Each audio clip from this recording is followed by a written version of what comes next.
Yo, what's up guys? So we're here to showcase off the new Gladiator Beast in action, and it's really good, but I do have to explain some of the stuff at the moment because it's just going to be really fast. So I was playing today, these are all my own gameplays. I was doing it live, but I think it's much better because half the people here were sitting there for half an hour to read some of these cards because, well, it's new cards, I totally understand. But anyways, so basically what you want to do is you summon a Test Panther, however you summon it. You want to also keep one Glad up on the board, whether you're using the effect of Prisma to copy a Glad and then summon other things by other ways. There's a lot of combo extension in this deck. But basically, once you summon this card, you get to search out your deck for any Gladiator Beast card. A lot of times you'll see people go for the Gladiator Beast comeback. You can search out technically War Chariot, but I think War Chariot's kind of outclassed. Like, it's too slow for the game because the card that you'll be making has a built-in War Chariot. So basically what you do with him is the other Glad that you have up on the board, you attribute that to summon any Glad Beast from the deck, and it's treated as you summoning it from a Glad Beast. That's what Test Panther does. So basically you want one Glad plus another monster to make this, and then have another Glad. And there's a lot of cards that will extend your combos in this deck. In fact, you can even throw like Photon Thrasher in here. But basically, we're searching for this card because it's going to extend our combo the next turn. Or again, you could go for War Chariot, then go for Heraclinos, and then you basically just win the game anyways. So basically, we search out that card. The important thing is, Augustus is so good into this build. I'm not even kidding. If you even look up other people's channels, shoutouts to Yu-Gi-Oh! Tube, by the way. I learned this from him. But anyways, Augustus just makes the deck so much more viable. This card also is great. I was testing this card in Called by the Grave. I think Called by the Grave is overall better. However, this makes it so you can get a bonus plus card. So it makes it so your plays are a little bit more safe because your opponent can't target Gladiator Beast you control with card effects, which can be really insane.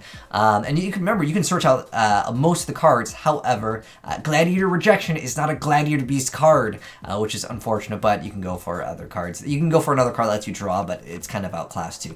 But anyways, the reason why the Gladiator Beast Augustus is so important, it lets you special summon that card from the hand. In this case, I summoned Noxious to go ahead and dump the Bestiary for plays, obviously with Gladiator Beast comeback, which lets you special summon the Gladiator Beast, as long as you, of course, have like the different types. But the most important thing is you make Tamer Editor, which is an older Gladiator Beast card. It's technically like not super old, but it's not like the newest card. Then you use this card's effect just to special summon your new boss monster, the Gladiator Beast Azneyes. So once this card comes out, it's pretty much just like GG. This is the setup. So Tamer Editor and then Dom, and this card has good attack. A lot of people have been putting him in defense mode. I don't really know why. You can force them to attack this card anyways. So it doesn't really matter that this card has low attack. By the way, I made one small misplay on this specific replay. Instead of letting that card get shuffled back into, you actually want to make another copy of Test Panthers just so you can move it into the other zones. In fact, if this card dies, it's actually totally fine. Don't really bother protecting this card super hard, because sometimes, like, if they summon a monster that, let's say they pop this, just let that go through and then stop something else. Because yeah, you could use this effect later on, but the thing is that this out of the zone means that you just go for Tamer Editor and you go ahead and make Heraclinos next turn, and that's a GG anyways. So that's generally what you want to do. This is the general setup. It's this, you can search out, instead of summoning this card, you can go for Heraclinos and then search off this card, go for Chariot, and then Herc Chariot basically is an auto win. So he activates that effect. Obviously, we have to negate that. We're not going to let him go ahead and just go into the boss Raid Raptor. It doesn't really matter what your opponent is playing. Pretty much, it's just a standard like 2 to 3 card negate is the goal of the deck. But I'm really here to, again, showcase and explain some of the combos and how to play the deck. But anyways, you're going for Tamer Editor. Again, I should have had this card summoned technically last turn, but it didn't really matter that much at the end of the day. So then you make Heraclinos. So ideally, if you opened up absolutely insane, you can make double Tamer Editors because his effect is only once per turn, but it doesn't say you can only activate the effect of Tamer Editor once per turn in the card text, I believe. So if you opened up really good, you could basically do a wombo combo and just be like, okay, no spells and then no monster effects, and then this card is just another free card. To get either one of these cards, just bust out another one.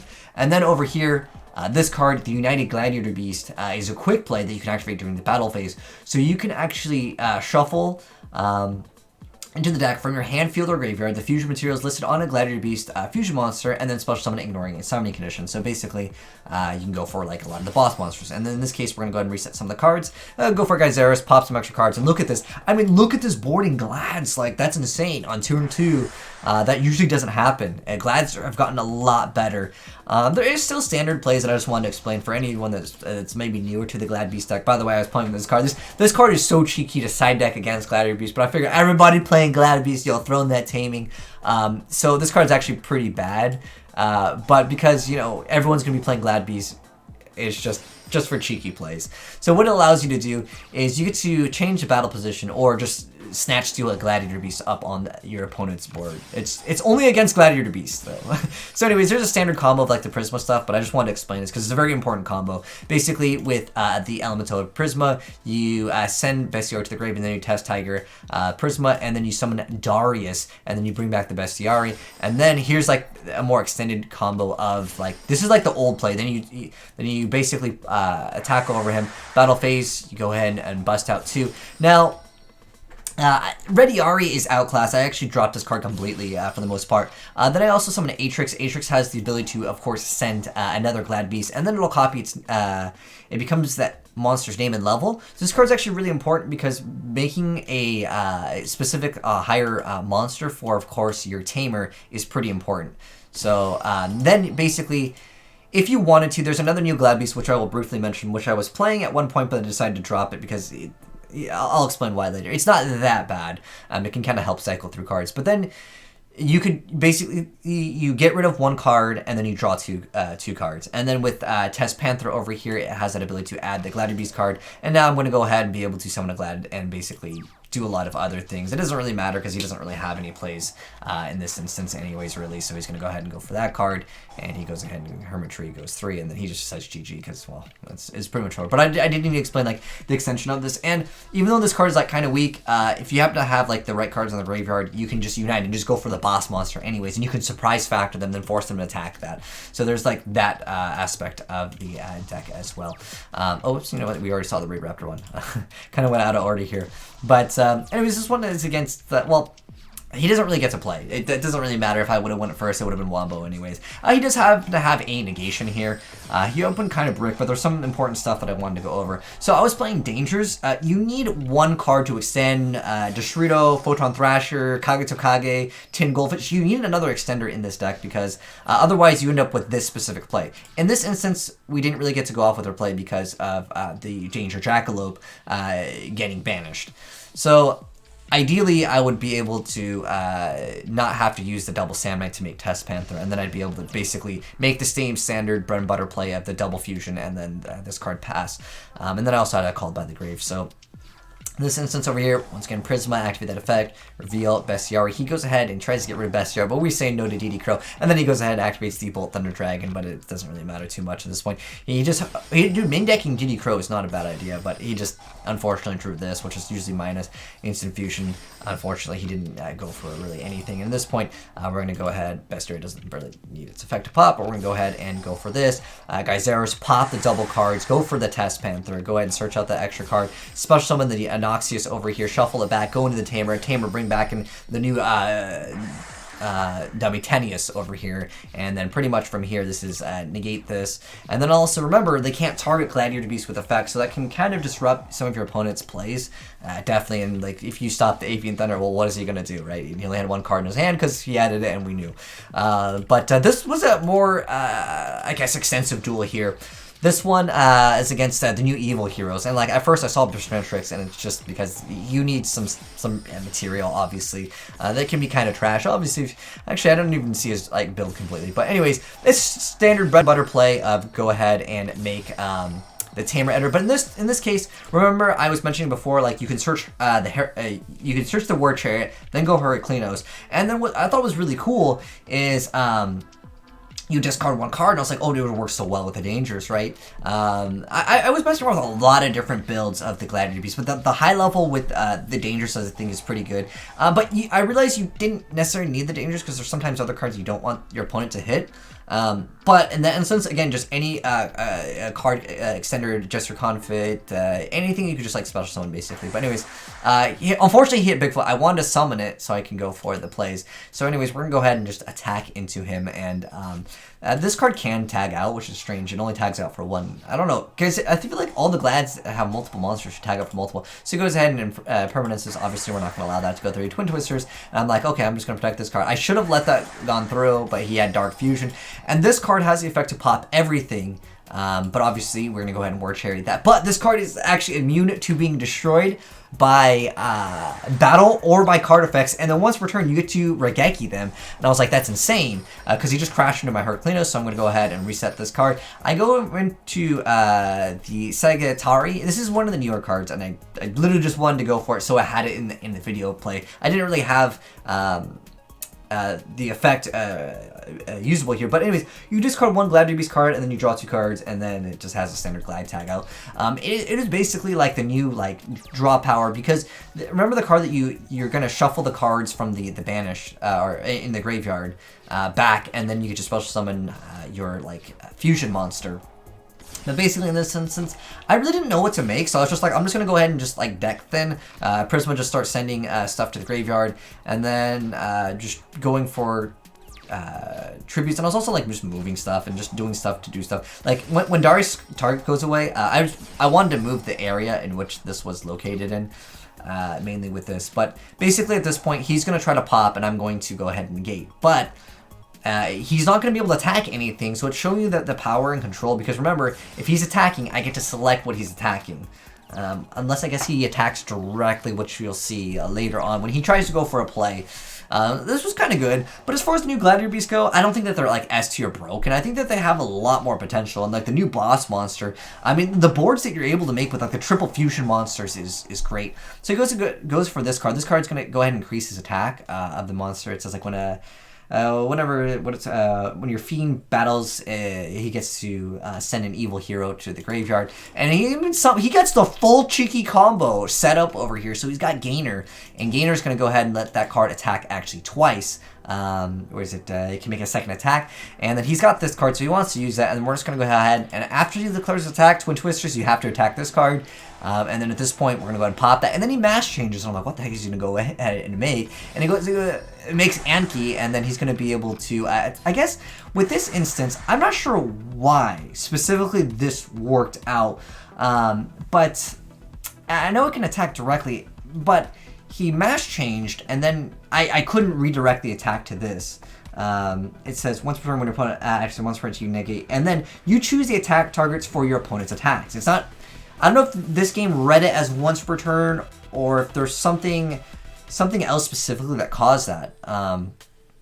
But anyways, he goes ahead and goes to Anki, and then he's going to go ahead and go into another Anki and just kind of clear board, I guess. It didn't really matter at the end of the day, because we're going to go ahead and just go for that Prisma, reveal, bam, summon another Glad. We also have it so he cannot target them. We're going to go ahead and pop. This card, like, when it got Veilered, it would really suck. Or, like, a lot of times, just cards in general, when they would get susceptible to hand traps, or any other back row that can potentially target too, or any other archetypes that would target. You remember, Fog Blade would be an excellent card, because it's funny, I played that. I'm like 1,000% sure it says target, yeah. So they couldn't do it. So like there is a lot of options for like turn 1, just throw this card down. I kind of liked it. This is the build that you guys saw. I think we still can do a lot more in testing and doing stuff, but I know a lot of you guys just want to see the Glad Beast. Honestly, if it was up to me, I would try to make it a 40 card deck, but I wanted to get gameplay of like the newer cards, and honestly, you really don't need this card, the Sagittari. The Atrix does have its use, definitely. Test Tigers is great just for a special summon. It gives you that tag out effect, but this is the build that I'm running, and I'll explain some more stuff, and I'll explain some other suggestions. So anyways, I got a small danger engine. It's just one of each of the big dangers, and then I think like 1 or 2 of like the smaller ones. But anyways, Triple Augustus, this is like mandatory, not even trolling. Playing 1 new Vespa, then we got a Nessie, and then we've got the Noxious. This card's okay. The problem that I have with the Vespa for the other effect, because this card does have another effect, but like I never used it for the other effect, and I actually had it be successful and actually viable because people summon monsters with good attack now. So basically the point of this card was like, okay, you summon a Glad, it's like weak, whatever, and then At the start of the damage step, if your Glad Beast battles a monster, you special summon it from your hand, and then all of your monsters gain 500 attack. So then, like, everything becomes stronger, and then from there, what you're able to do is run over them, and then on top of this, this gains itself 500 attack, so you have another 2800 attacker that can attack, and then you start tagging out. That's basically the goal of him, but I found him just to be good for the level, but that was really it. The other effect, it's just too slow. Yeah, 1 Nox, and then Troll Prisma, 1 copy of Darius, 1 Bestiari, 1 Atrix, 3 copies of Cat. Dude, this card is so good for the deck. You have so many targets. In fact, surprisingly, you also have this as a target as a level 3 beast, which is excellent. So yeah, Rescue Cat, you don't have to always go for Sam Knight, but I always make multiple copies of Sam Knight though. The reason why is because I really like utilizing the effect of this, because you need those 2 Glad Beast monsters, or just like sometimes you just need whatever, because a lot of these just require Glad Beast monster or whatever, and it's just excellent to go for that. And then Rescue Cat, since it brings out 2, your other card that you summon before you go for your Test Panther, whatever the case may be, Instant Fusion again, any danger, any combo extender, you can even Hero Lives. It could be a lot of different things. Destrudo, even if you wanted to, you could probably put in a little darkness and make it some weird engine. In fact, at one point I was like, dude, I'm just gonna make an Orcus Glads. It's a long process. Excuse me, a very long process. But what you can tactically do is you go for your combo. And you put this basically in the side and the other zone. You put basically your Tamer Editor and your Dom in the other zone, and then you go for 4 Orcus combo. And it's pretty troll. I mean, consistency questionable maybe, but it could open up insane stuff. And I know a lot of you guys are tired of Orcus, so I decided not to go for gameplay of that one. More of a pure variant. I mean, like I said with the dangers, it doesn't have to be the dangers. It's just literally any card that gives you Photon Thrasher, Tin Goldfish, Goblinberg, any of those. But this card is the draw power card. It's like the replacement for, I'd say, a quest, because the other stuff is just too old. Then the 2 Snake, and then 3 Test Tiger, 2 Jack. Again, you don't have to play Dangerous. Then 2 Ash, and then this card. Yeah, I'd pump this card up to 3, dude. I love this card too much. It's too good. I don't know if I saved that replay. There was one replay though when I went summon Millennium Magistrate, go for Cat, and then basically your opponent has to let you go for the combo until you go for, of course, your Test Panther. Then they can stop it because you obviously need the zones. And then, yeah, Here Lives, Rhoda, this is all for Prisma, because this is basically a 1 card, like, going to, like, other combos, as long as you have Test Tiger. And then we have 2 Proving Ground. I don't know if there's really any Glad that I really want to draw in my hand, to be honest. I honestly think I could completely drop this card and probably would suggest this. I'm also making edits to this as we go along. I really like this card. You don't want to draw like a lot of the Glad Beasts. Like they're actually like bad to draw. If I draw the dangers and like other things, it doesn't really matter. But like specifically this card helps you reset the Glads, because again, you don't really want to draw the Glads. Usually with Glad Beasts, like how all of the deck was originally designed is you want like 1 Glad Beast, set 4 back row, go ahead. That's how Glad Beasts play. In fact, I was even thinking like, Solemn, but like that's just not the way you play Yu-Gi-Oh! With Glads in 2019. This card's excellent. I really love this card. But again, this card is not a Glad Beast card. Like, why did they make this not a Glad Beast card? This is, though, which is excellent. But if you open up too many in the very beginning, it just helps out. This card is so great. And then, I don't know how I feel about this or this. This can hit a lot more stuff, but this gives you that extra free special summon. This might be a win harder card, but there's some times where, like, just being able to negate forever can be a lot stronger than negating just once, obviously. But sometimes all you need is that 1 negate. And again, this will not stop other cards, because there's certain cards like hand traps that just will not target, or just even back. I don't know. It's just more utility, honestly. I'd probably just bump up Called. Twin Twisters, I think it's pretty good. And then honestly, you can drop War Chariot. There's lots of people like that don't even play this card anymore, and I totally understand why. And I think it's crazy. I think 1's okay though. I do definitely glad you'd be thinking, dude, it's crazy. If you told a Gold Glad Beast player back in the day, yeah, you'd only play 1 Chariot, they'd be like, dude, you're stupid.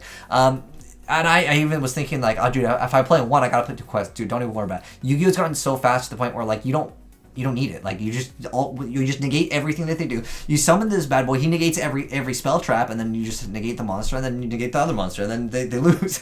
That's how the deck plays. As far as the extra deck goes, this is what I was running. Honestly, you can probably get away with double. I think that's probably a better choice, so I'm going to go ahead and do that right now. Because I thought I hit save at one point when I had Heraclinos. Then I'm just playing. You could probably play 2 Tamer Editors, honestly. I never really made any of these. I like this card. This card is still pretty decent. The reason why is because if you get matched up against specifically Sky Striker, this card is so good. These are just good generics. Obviously, you want multiple copies of Test Panther. So this is what I wanted to mention. I definitely think it's viable to still play Desires in this deck, though, because the thing is that, like, there's so many decks that are controlled that, like, you just need to open up good. If you don't open up good, you Desires, whatever, you banish all your... You're not going to banish all your rescue targets. The only thing you could banish, honestly, that I was thinking about, like, because I was having a discussion with this, people were like, nah, dude, you're going to banish your cards. But the thing is the only thing you don't really want to banish would technically be the Bestiari, right? That's how normally Glad Beast players think. But, dude, Bestiari isn't even good anymore. Like, as far as, like, Gyzarus, yeah, I made Gyzarus a few times, and he popped, but you can still go for some of the other cards that would just, like, this was popping. You could get rid of the cards with this anyways, and technically with this you can pop. But for the most part, like, I just feel like it's not as important. And what's more important is to open up with that GG, like, no reboard, which is, like I said, it's any combination of this, and then, like, a War Chariot, or, like, any other card. I even feel like this is just a great card. I think Impermanence could be a really great addition also to this deck, so if you want to throw that in, be my guest. I think it's an excellent choice as well. But I feel like all these older, like, classic, this is like the staple Glads. Hoplam is obviously way outclassed. You don't set past in Yu-Gi-Oh! Anymore. Like, this card is completely irrelevant. You can make Heraclinos because it ignores so many conditions anyways, so don't worry about that. And 2100 is a joke anyways now in Yu-Gi-Oh! Quest, yeah, you could recycle your stuff, but, like, who needs recycling when you're winning anyways? I originally was playing 2 copies of As-They-Are. You don't really need it. Rediari, it's just outclassed by Called by the Grave. Like, there's just better options. Like, why disrupt your opponent's potential play when you just disrupt every single thing that they do in the first place? I don't know, it's crazy. And, like, even Marmelo, like, who cares about popping 1 when you can pop 2 and, like, just go for a lot bigger plays is really what it comes down to. But anyways, that's my build. Like I said, I'd probably cut it down. I'll do some more testing later down the line. I honestly want to do it. I will make a video on the Orcus Glads if anyone wants to see it. But basically, you have your standard Orcus combo. But basically, you make this, and then you get to choose one of these. You don't get both, unfortunately, with the Orcus combo. But it's the standard play. And I'm sure everyone's already seen it. You just go for you end up with Galatea, and then the double blade. It's dirty though. Like, I will admit, like, it's an insanely good turn 1 where your opponent literally just like, I would say a 99% chance of them losing. Like, there's no comeback from, like. I would usually probably make Herc because, like, you have this to negate double monster effects, honestly. But, like, if this is your board, you end on this board, right? Of course, yeah, like I said, Galatea, then you have Rusty Bard, and then I would always just go for Crescendo. You don't need it's like 100% GG right here because this negates all spell and traps as long as you have a card as a discard outlet, which you should have like 1 to 2, depending on what you open up with. But then you have double monster negates in this, or you can go Babel if you want to, but like you're winning that game. But anyways, that's the new Glad Beast stuff. Like I said, it's pretty cool. Let me know your guys' thoughts on my build as well as what you would change in and out. But the deck is actually not bad. It's got a lot of potential, but I would not consider it the best deck. It needs like one more consistent negate. Basically, like I mentioned before, to open up with this, and this, you have to open up an insanely good. But the thing that you can do is you can open up this, and this is still pretty good. This is negate as many spell and traps as cards you have in your hand, and then you have this. This card will probably die though. Yeah, but if you make this combo, you're giving your opponent a turn potentially, but at the same time, this card will be protected, and you can follow up with the next turn, so it gives you a more explosive play. So the other one's more safe if you want to argue, but it can. That's if you're adding this. And then again, they can't target. So like, I don't know, if you go for that, it could be pretty good too. Anyways, I feel like I'm ranting on longer than needed. But anyways, thanks for watching, guys. Hopefully you enjoyed the video. If you did, drop a like on it. If you're new here, hit that subscribe button, turn on that bell so you don't miss out on new Yu-Gi-Oh! Gameplays as well as deck profiles. And if you guys want to send me in other builds of Glad, would love to see them down below. If you want to email me to AzneyesReplays@gmail.com, and it'll be featured on the channel. But anyways, thanks for watching. Peace.